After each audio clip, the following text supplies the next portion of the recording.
कुरान का अनुवाद सूरे बकरा। वो गिनती के कुछ दिन है, फिर यदि तुम में से कोई रोगी अथवा यात्रा पर हो, ये गिनती दूसरे दिनों में पूरी करे, और जो उस रोजे का सहन ना कर सके वो फिदिया दे, जो एक निर्धन को खाना खिलाना है, और जो स्वेच्छा भलाई करे वो उसके लिए अच्छी बात है, और यदि तुम समझो तो तुम्हारे लिए रोज़ा रखना ही अच्छा है। रमज़ान का महीना वो है जिसमें कुरान उतारा गया, जो सब मानव के लिए मार्गदर्शन है तथा मार्गदर्शन और सत्योसत्य के बीच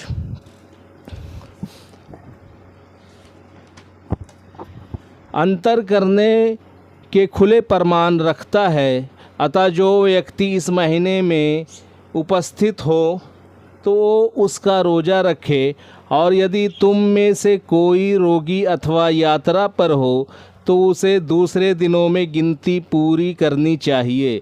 अल्लाह तुम्हारे लिए सुविधा चाहता है, तंगी असुविधा नहीं चाहता है, और चाहता है कि तुम गिनती पूरी करो तथा इस बात का अल्लाह की महिमा का वर्णन करो कि उसने तुम्हें मार्गदर्शन दिया, इस प्रकार तुम उसके कृतज्ञ बन सको।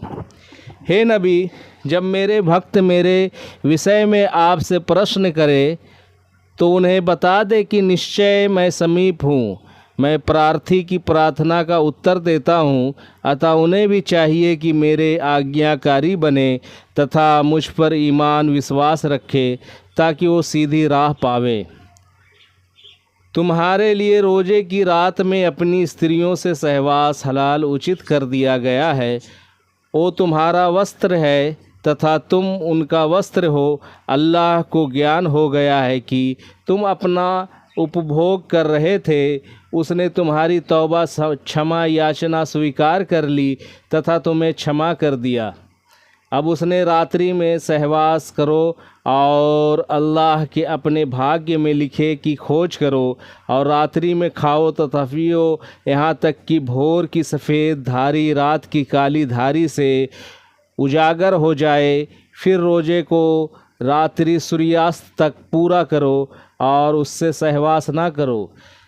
जब मस्जिदों में एतिकाफ़ एकांतवास में रहो, ये अल्लाह की सीमाएं हैं, इनके समीप भी ना जाओ।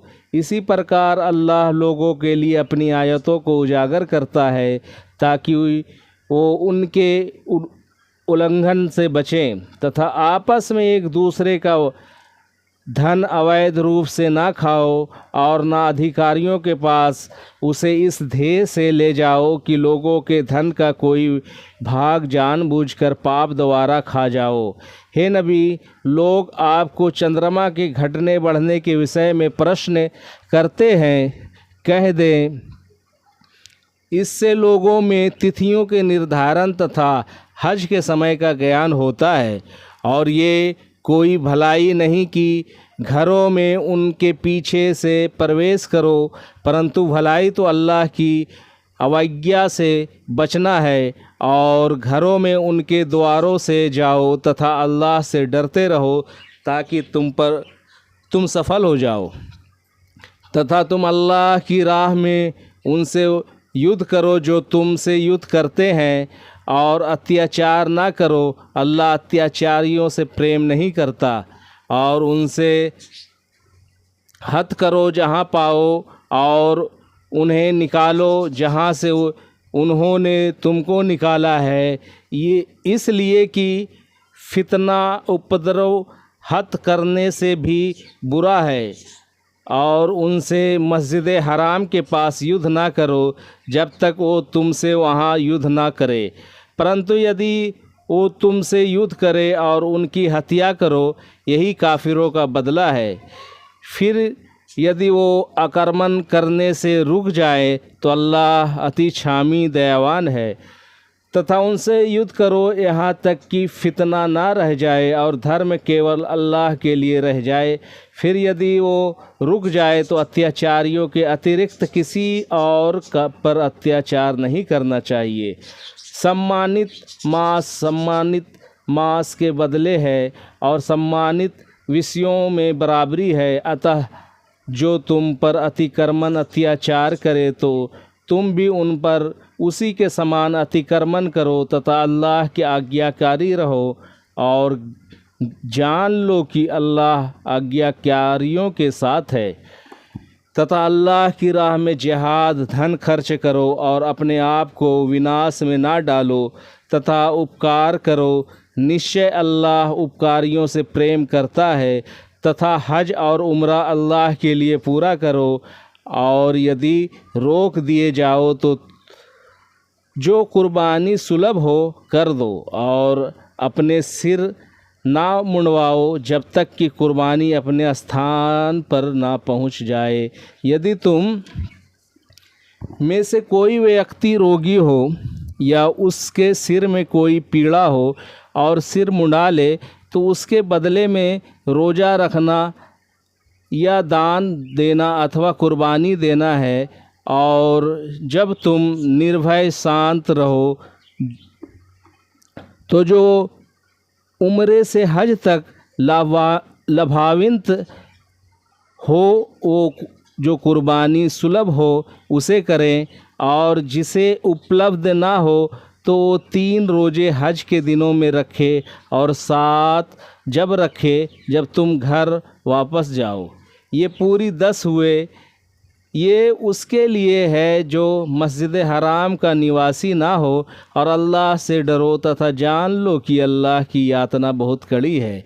हज के महीने प्रसिद्ध है तो जो व्यक्ति इनमें हज का निश्चय कर लेता है हज के बीच काम वासना का अवज्ञा और झगड़े की बातें ना करे तथा तुम जो भी अच्छे कर्म करोगे तो उसका ज्ञान अल्लाह को हो जाएगा और अपने लिए पथे बना लो। उत्तम पाथे अल्लाह की आज्ञाकारिता है और तथा ये समझ वाले मुझी से डरो। तथा तुम पर कोई दोष नहीं कि अपने पालनहार के अनुग्रह की खोज करो जो फिर जब तुम अरफात से चलो तो मशअरे हराम के पास अल्लाह का स्मरण करो जिस प्रकार अल्लाह ने तुम्हें बताया है। यद्यपि उससे पहले तुम कुपथों में थे फिर तुम भी वहीं से फिरो जहाँ से लोग फिरते हैं तथा अल्लाह से क्षमा मांगो। निश्चय अल्लाह अति क्षमाशील दयावान है। और जब तुम अपने हज के मानसिक कर्म पूरे कर लो तो जिस प्रकार पहले अपने पूर्वजों की चर्चा करते रहे उसी प्रकार बल्कि उससे भी अधिक अल्लाह का स्मरण करो। उनमें से कुछ ऐसे हैं जो ये कहते हैं कि हमारे पालनहार हमें जो देता है संसार ही में दे दे। अतः ऐसे व्यक्ति के लिए परलोक में कोई भाग नहीं है। तथा उनमें से कुछ ऐसे हैं जो ये कहते हैं कि हमारे पालनहार हमें संसार की भलाई दे तथा परलोक में भी भलाई दे और हमें नरक की यातना से सुरक्षित रखे। इन्हीं को उनकी कमाई के कारण भाग मिलेगा और अल्लाह शीघ्र हिसाब चुकाने वाला है। तथा उन गिनती के कुछ दिनों में अल्लाह को स्मरण याद करो। फिर जो कोई व्यक्ति शीघ्रता से 2 ही दिन में मीना से चल दे तो उस पर कोई दोष नहीं और जो विलम्ब करे तो उस पर भी कोई दोष नहीं। उस व्यक्ति के लिए जो अल्लाह से डरा तथा तुम अल्लाह से डरते रहो और ये समझ लो कि तुम उसी के पास प्रलय के दिन एकत्र किए जाओगे।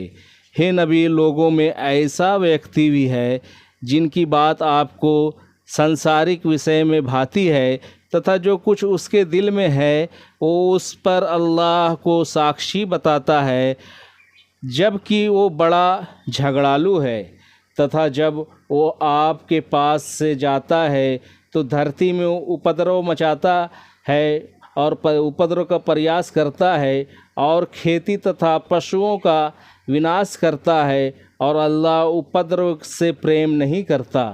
तथा जब उससे कहा जाता है कि अल्लाह से डर, तो अभिमान उसे पाप पर उभार देता है, अतः उससे दंड के लिए नरक काफ़ी है और वो बहुत बुरा बिछौना है।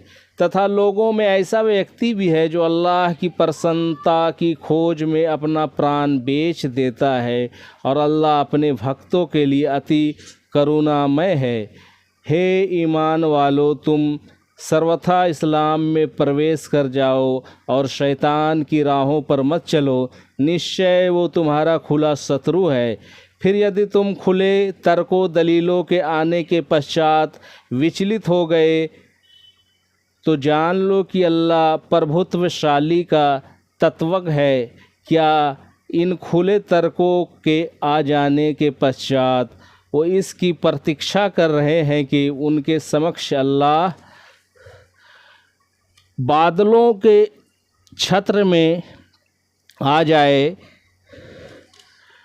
तथा फरिश्ते भी और निर्णय ही कर दिया जाए और सभी विषय अल्लाह ही की ओर फेरे जाएंगे। बनी इसराइल से पूछो कि हमने उन्हें कितनी खुली निशानियां दी, पर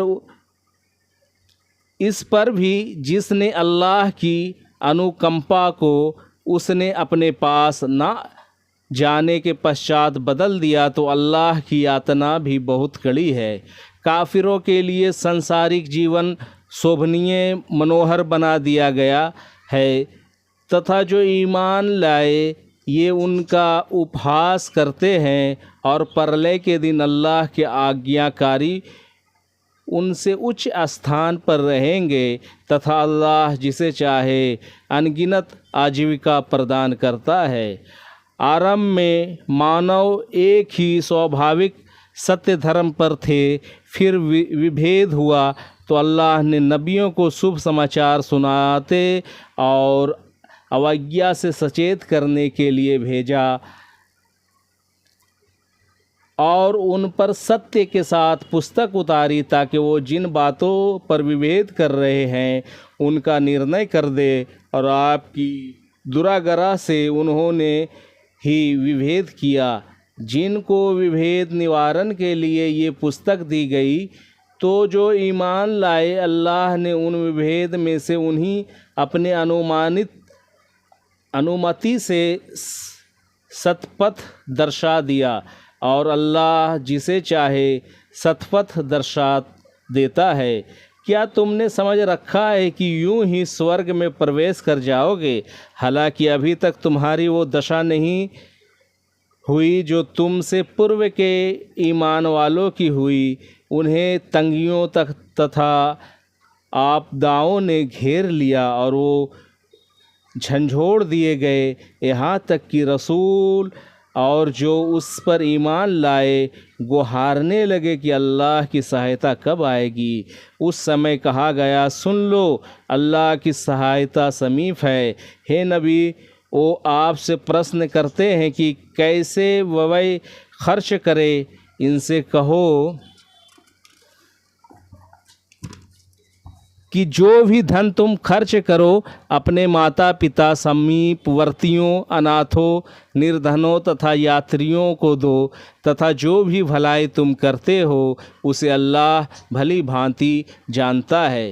हे ईमान वालों, तुम पर युद्ध करना अनिवार्य कर दिया गया है और वो तुम्हें अप्रिय है। हो सकता है कि कोई चीज़ तुम्हें अप्रिय हो और वही तुम्हारे लिए अच्छी हो, और इसी प्रकार संभव है कि कोई चीज़ तुम्हें प्रिय हो और वो तुम्हारे लिए बुरी हो। अल्लाह जानता है कि तुम नहीं जानते। हे नबी, वो आपसे प्रश्न करते हैं कि सम्मानित मास में युद्ध करना है कैसा है, तो आप उनसे कह दें कि उसमें युद्ध करना घोर पाप है, परंतु अल्लाह की राह में रुकना और उन पर इनकार करना तथा मस्जिद हराम से रोकना और उसके निवासियों को उससे निकालना अल्लाह के समीप उससे भी घोर पाप है, तथा फितना से विचलाना हत्या से भी भारी है, और वो तुमसे युद्ध करते ही जाएंगे यहाँ तक कि उनके बस में हो कि तुम्हें तुम्हारे धर्म से फेर दे। और तुम में से जो व्यक्ति अपने धर्म इस्लाम से फिर जाएगा, फिर कुफ्र पर ही उसकी मौत होगी, तो ऐसों का क्या कराया, संसार तथा परलोक में व्यर्थ हो जाएगा, तथा वही नरकी है और उसमें सदावासी होंगे।